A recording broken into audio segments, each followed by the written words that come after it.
চলুন ফিরে যাই আমাদের আজকের অতিথি কণ্ঠশিল্পী লিপিকা তাপসীর কাছে। আবারও ফিরে এলাম আপু আপনার কাছে। শুরুতেই বলছিলাম যে আড্ডা দেব, গান শুনবো, আর আড্ডাটায় শুরুই করতে চাই গান দিয়ে। কোন গানটি শোনাবেন?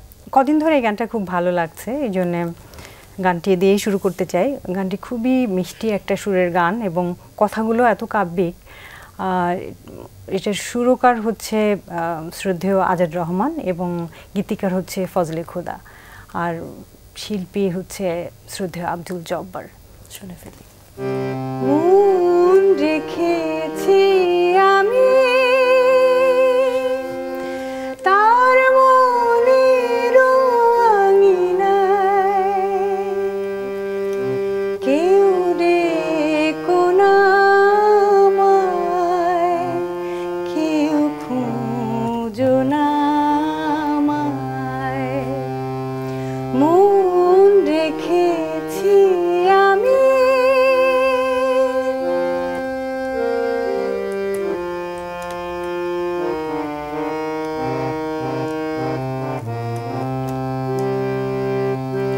আমার মন বাউল হয়েছে তার লাজ রাঙা অনুরাগে, হৃদয় জুড়ে যে রয়েছে তাকে ভাবতে ভালো লাগে। আমার মন বাউল হয়েছে তাকে ভাবতে ভালো লাগে। মন সপেছি আমি তার প্রেমের ভাবনায়,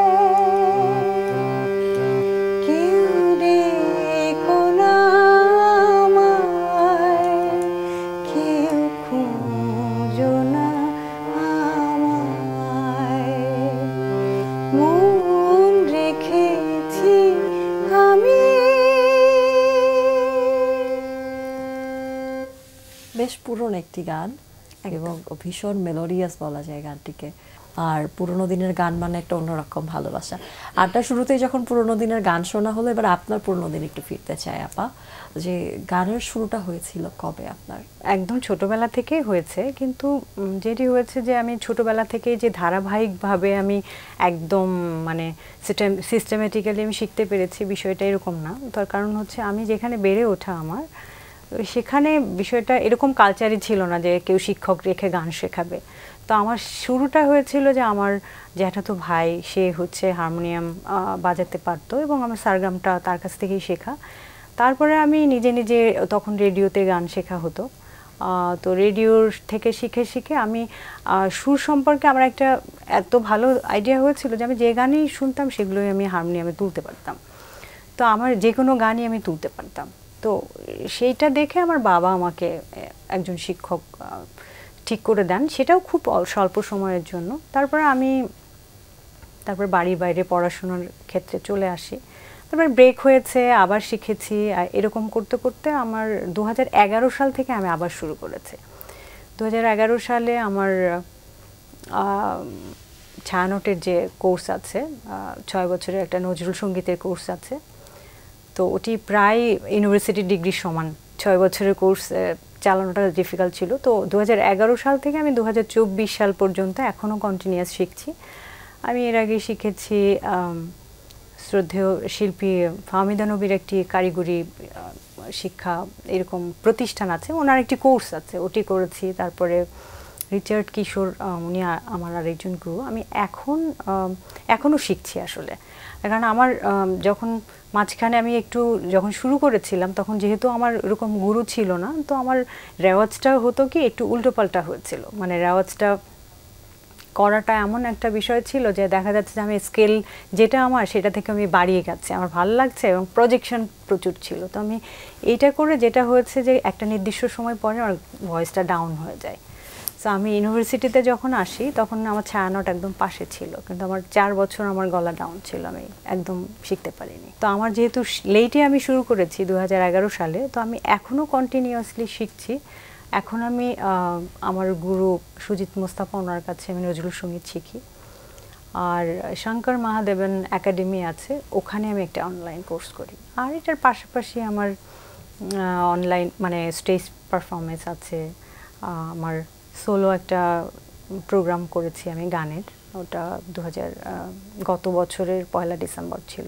এবং আমাদের বন্ধুদের একটা গ্রুপ আছে, ওখানে আমরা কবিতা এবং গানের একটা আয়োজন করে থাকি। এ পর্যন্ত আমরা 3টা করেছি। তো আমার গানের জার্নিটা হচ্ছে এরকম আর কি। সেই ছোট থেকে শুরু হয়েছে এবং এত দূর পথ হেঁটে আসা, মাঝে টুকটাক বিরতি পড়েছে কিন্তু কখনো ছেদ পড়েনি বোধহয়। না, তার কারণ হচ্ছে গানটা আসলে তো ভালোবাসার জায়গা, মানে আমার গানটা প্রফেশন না, তো আমার গানটা হচ্ছে আত্মার খোরাক। আমার মন খারাপ হলে আমি গান গাই, আমার ভালো লাগলে আমি গান গাই। তো গানটা কখনো আমি আলাদা করে কখনো ভাবতেই পারি না যে আমি গানটা ছেড়ে থাকবো। তো আমি প্রত্যেক দিনই গানের সাথে থাকার চেষ্টা করি। আপনার আত্মার খোরাক গান বলছিলেন, আর আড্ডাতেও আমরা এই মুহূর্তে এমন একটা জায়গায় চলে এসেছি, একটা গান শুনতেই হবে। কোন গানটা শোনাবেন? এই পর্যন্ত 5টি মৌলিক গান আমার বের করেছি আমি, তো সেখান থেকে একটা শুনতে পারি। শুনে ফেলি। ভুলে যেও কখনো ছিলাম আমি ক্ষণিকের অভিসার, শূন্য ছবি। কি হবে মনে রেখে নষ্ট সময়, লাভকে বাড়িয়ে মিছে অভিমান। ভুলে যেও কখনো ছিলাম আমি ক্ষণিকের অভিসার, শূন্য ছবি। কখন কে ভেবেছিল এমন হবে, পথের শুরুতে পথ হারাবে। এ জীবন বহমান একটা নদী, স্রোতের তোড়ে সে কুল হারাবে। কি হবে দোষ খুঁজে এ যে নিয়তি, ফেলে আসা সময়টা সত্যি খুবই। ভুলে যেও কখনো ছিলাম আমি ক্ষণিকের অভিসার, শূন্য ছবি। মৌলিক গান শুনলাম আপনার একটি। এই পর্যন্ত যে 5টি মৌলিক গান করা হয়েছে, প্রথমটি প্রকাশিত হয়েছিল কবে? প্রকাশিত হয়েছিল 2020 সালে। 2020-এর পর 2024, মানে 4 বছরে মোট 5টি গান এসেছে। একটি গান হচ্ছে জি সিরিজ থেকে বের হয়েছে, আর 4টি গান আমার ইউটিউব চ্যানেল থেকে এবং আমার ফেসবুক যে চ্যানেল আছে, মানে ফেসবুক পেজ আছে, ওখান থেকে। আমি একটু বেছে বেছে কাজ করার চেষ্টা করি, যেটা আমার লিরিক্স এবং হচ্ছে টিউন যদি পছন্দ না হয় তাহলে আসলে ওইভাবে করা হয় না। আর এখন 2টা গান করার প্ল্যানিংয়ে আছে, এবং এইটার বাইরে আমরা হয়তো যৌথভাবে কিছু করেছি মৌলিক গান, সেটা আমার ছোট ভাই তারপরে বন্ধু তাদের সাথে। তো একটা ডুয়েট গানের মানে কাজ চলছে, কিছু কাভার করেছি, আর কাভার তো প্রচুর করা হয় আর কি। মঞ্চে যখন গান নিয়ে আসেন তখন সামনে যে দর্শকরা থাকে তাদের সাথে তো সরাসরি কথা বলার সুযোগ হয়, সে সবাই দর্শক শ্রোতারা কি ধরনের গানের অনুরোধ করেন? 2 ধরনের আসলে অনুষ্ঠানে যাওয়া হয়। এক হচ্ছে যে যখন কিছু আয়োজক থাকেন সেখানে আমন্ত্রণ জানান, তো সেখানে যাওয়া হয়। সেখানে গেলে দেখা যায় যে ওটা একটু আনন্দ অনুষ্ঠান থাকে, তো সব সময় দেখা যায় যে রিকোয়েস্ট আসে যে একটু ধুমধাড়াক্কা নাচের গান। তো সেখানে আসলে গান গাওয়াটা হচ্ছে যে একটু আনন্দ করা। আর যে গানগুলো মানে আমার পছন্দ এবং যে গানগুলো গাইতে আমার ভালো লাগে সেগুলোর জন্য আমি আলাদা অনুষ্ঠান রাখি, যেগুলো মানে একদম মানুষ শুধু গান শুনতে আসবে। তো আমার যেরকম একক অনুষ্ঠান যেটা করেছি আমি, সেখানে আমার অনুষ্ঠানের নাম ছিল বিমূর্ত এই রাত্রি। তো একটা গানের কলি দিয়েই নাম ছিল। তো একদম পুরনো বাংলা গান যেগুলো খুব মানে জনপ্রিয় সেই ধরনের কিছু গান ছিল, তারপরে কিছু ফোক গান ছিল। আর আমাদের যে বন্ধুদের যে প্রোগ্রামটা থাকে, আমরা কবিতা এবং গানের যে মিশেলটা প্রোগ্রাম করি, সেখানে থিমেটিক প্রোগ্রাম থাকে, থিম থাকে একটা। গত প্রোগ্রামটা ছিল আনন্দের গান, তো সব আনন্দের গানগুলো ছিল, সেখানে ফোক ছিল, বাংলা সিনেমার গান ছিল। তো এই মানে মুড বুঝে আসলে সিলেক্টটা করা হয়। এই যে বলছিলেন এই মুহূর্তে আরো 2 লাইন গান শোনাবেন নাকি? গান হয়ে এলে মন যেন বলে সারা বেলা এত সুর নিয়ে নিজের কেমনে বলো রাখি লুকিয়ে।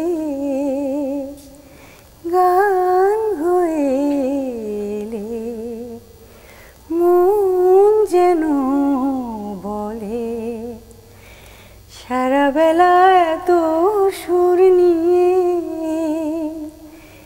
নিজের কেমনে বলো রাখি লুকিয়ে। বাহ, এই যে গানের সাথে আছেন দীর্ঘদিন ধরে এবং গানের সাথে বেড়ে ওঠায় আপনার ভীষণ আনন্দ বলছিলেন, এই গানের জীবনটাকে আগামীতে কত দূরে নিতে চান আগামী 10 বছর পর? যেহেতু আমার এটি ভালোবাসা, আমি এটা কখনো ছাড়বো না। আমি সেই আমার আসলে ভালোর তো কোনো শেষ নেই, তো সেই আমার ভালোটা সর্বোচ্চটা আমি করার জন্য চেষ্টা করছি। থাকবে যে হ্যাঁ একটু ভালো গাইবার, যারা ভালো গাইছে তাদের সমকক্ষ করবার চেষ্টা থাকবে। নতুন কোনো মৌলিক গান আসছে কিনা? নতুন মৌলিক গান আমার একক ওইরকম মৌলিক গান নেই, তবে আমার ছোট ডিপার্টমেন্টের ছোট ভাইয়ের সাথে একটা ডুয়েট মৌলিক গানের কাজ চলছে। ওটার অলরেডি একবার আমরা ভয়েস দিয়েছি, তো আরেকবার দিয়ে ওটার শুটিংটা করব। এখন তো আসলে ভিডিওর যুগ, সো শুধু ভয়েস মানে অডিও শুনলে হয় না, ওটার ভিডিও থাকতে হয়। তো এটার ভিডিওর কাজটাও, ভিডিওতে কি আপনাকে দেখতে পাবো আমরা? সব গানেই আমার ভিডিওতে আমার গানের মডেল, মানে একটা গানে মডেল আছে, সেটা হচ্ছে আমার মেয়ে, আর হচ্ছে বাদ বাকি যে গানগুলো আছে সেগুলো আমি গেয়েছি। এই যে বর্তমান সময়ে এসে দেখা যায় যে মিউজিক ভিডিওর একটা ব্যাপক প্রচলন এসেছে এবং মিউজিক ভিডিও হিট মানেই গান হিট। আপনার কি মনে হয় যে একটা গানকে হিট করার জন্য মিউজিক ভিডিও আসলেও প্রয়োজন কিনা? আসলে কে কোনটার পিছে দৌড়াচ্ছে সেইটার উপরে ডিপেন্ড করে লগ্নি করছে, ভিডিও করছে। তো আমার অবজেক্টিভটা থাকে হচ্ছে আসলে গানের মানে কথা, সুর, এগুলো সুন্দর হচ্ছে কিনা, যে সেখানে একটা মডেল থাকতেই হবে, একটা সুন্দর একটা গল্প থাকতে হবে। বিষয়টা আমার কাছে সেরকম মনে হয় না, যেহেতু আমি মিলিয়ন ভিউয়ের পিছনে দৌড়াই না, ট্রেন্ড যেটা সেইটার পেছেও দৌড়াচ্ছি না। আমার কাছে মনে, এবং আমি বেছে বেছে গান যেগুলো ভালো সেগুলো গান শুনি, এবং মানে দর্শকদেরকেও আমি রিকোয়েস্ট করি যে ভালো গানের সাথে থাকার জন্য। আর বাংলা গান, ভালো গান হচ্ছে, পাশাপাশি সস্তা সেগুলোও হচ্ছে। এখন দর্শকের উপরে ডিপেন্ড করবে যে কে কোনটাকে বেছে নিচ্ছে। আশা করছি দর্শক এবং শ্রোতা তারা ভালো গানকেই বেছে নেবে এবং আপনারও দীর্ঘদিনের যে পথ চলা আছে সঙ্গীতের সাথে সেটি আরও সমৃদ্ধ হবে নানান আঙ্গিকে। আপনার জন্য অনেক অনেক শুভকামনা। আপনার কণ্ঠে একটি গান শুনতে শুনতে বিদায় নেব, তবে তার আগে দর্শকদের কাছ থেকে বিদায় নিয়ে আসছি। প্রিয় দর্শক, এতক্ষণ কথা হচ্ছিল অতিথির সঙ্গে, এবার সময় হলো বিদায় নেবার। আমাদের অনুষ্ঠান সম্পর্কে আপনার যে কোনো মতামত পরামর্শ জানাতে লিখুন এই ঠিকানায়। প্রযোজক দিন প্রতিদিন Bangla Vision, Noor Tower, 110 Bir Uttam C R Datta road, Dhaka 1205। Phone 96320303 আমাদের ইমেল অ্যাড্রেস dinprotidin@banglavision.tv। ব্রিটিশ চিত্রশিল্পী ডেভিড হকনের একটি উক্তি বলে বিদায় নেব আজ। তিনি বলেছেন, আমি অনেক অনেক বেশি কথা বলি, বেশি কথা বললে অন্যের কথা শোনার জন্য বেশি সময় ব্যয় করতে হয় না। প্রিয় দর্শক, সবাই ভালো থাকুন, সুস্থ সুন্দর থাকুন। আচ্ছা, একটা দিন সবার জন্য শুভ ও কল্যাণকর হোক। এবারে গান। দর্শকদেরকে ধন্যবাদ এবং বাংলা ভিশনকে ধন্যবাদ আমাকে আমন্ত্রণ জানানোর জন্য। আর দর্শকদের কাছে অনুরোধ থাকবে বাংলা গানের সাথে থাকবেন এবং ভালো গানের সাথে থাকবেন। আমি বিদিত লালের একটি গান দিয়ে শেষ করছি, শুনে ফেলি।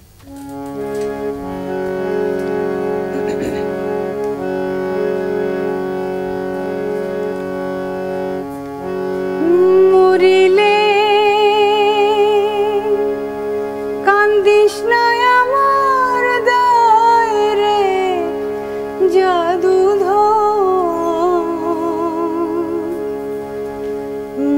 মরিলে কান্দিস না আমার দায়, মরিলে কান্দিস না আমার তাই সূরা ইয়াসিন পাঠ করিও বসিয়া কাসা